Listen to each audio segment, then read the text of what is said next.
Hi, my name is Phillip Gauthier. I'm a neuro and cognitive scientist and a member of both Alcor and CI since 2014. While I'm a relatively new member, ever since childhood, I've had a strong aversion to the very idea of inevitable death. I've had a natural curiosity about the universe around me, a deep natural drive to explain the why behind it all, even my very existence.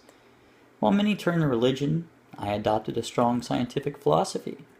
The more I learned about chemistry and physics, the more I could explain. And the more religious and spiritual notions became illogical to me and simply fell away. This led me into cognitive and neuroscience, where the deeper I studied, the more my hopes for a scientific immortality actually faded.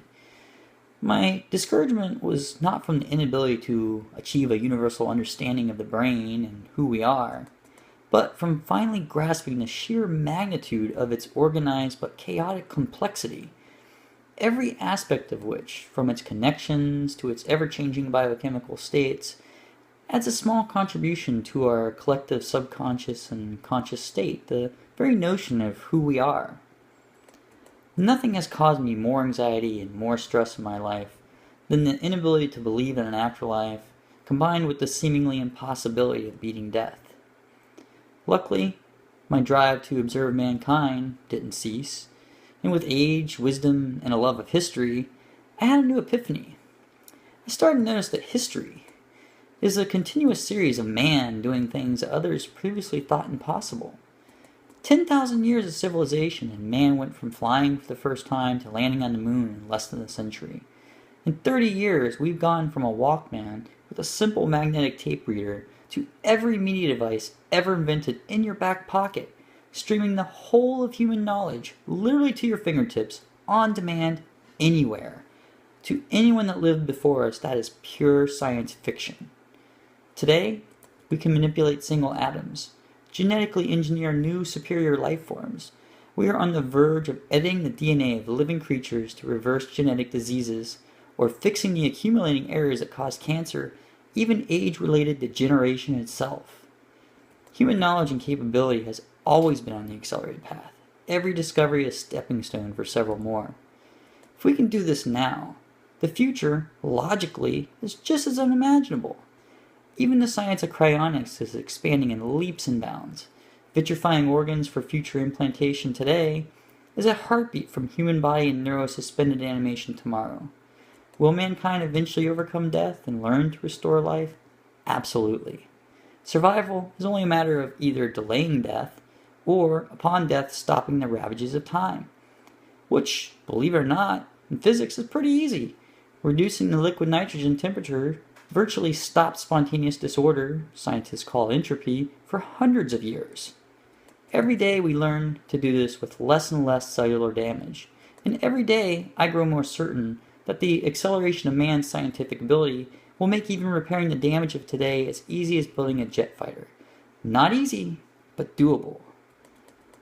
Ironically, even when faced with the realization overcoming death is possible, many people still ask, why would you want to outlive everyone I know, or wake up in the future with no contemporary skills? Honest self-reflection of one's life gives a pretty simple answer. With few exceptions, the people in one's life now are quite different from one's childhood, or even 10 years ago. Family members pass, new ones are born, we remarry, we meet new friends. Lives are rarely stagnant, they evolve. So they ask, won't life get boring? Neuroscience teaches us that we simply remember novel experiences better. As we get older, time seems to run faster, simply because everyday experiences are less novel. We take the iPhone for granted because we've seen its evolution in such small steps. But I guarantee you, if you could put that iPhone in the hands of an old man in 1980, you would see the amazement and zest for life of a 5-year-old on Christmas morning. A really old man who's lived his entire life in the town he grew up in might be content with his life lived till he moves to Europe and discovers life anew. So why is it so hard for some people to want to live indefinitely? Self-awareness is one of man's greatest evolutionary achievements, shared only with a handful of other species. With it came the concept of death itself, a notion that allows us to avoid individual death with more efficiency than instinct alone. But Collective evolution also played a pretty nasty trick on us. Our brains are literally pre-programmed to accept death more willingly as we get older. That way, when our needs outstrip our usefulness, we become more willing to give up those resources for the young. But I, for one, will not go quietly into non-existence. Could have missed out on a future in those years of procrastination and disillusionment. Tech billionaires also see the acceleration of human knowledge and ability firsthand, and they are pouring millions of their wealth into life extension research. Appreciate and safeguard your existence. Don't be one of the poor, blind masses that go quietly into non-existence. Thank you.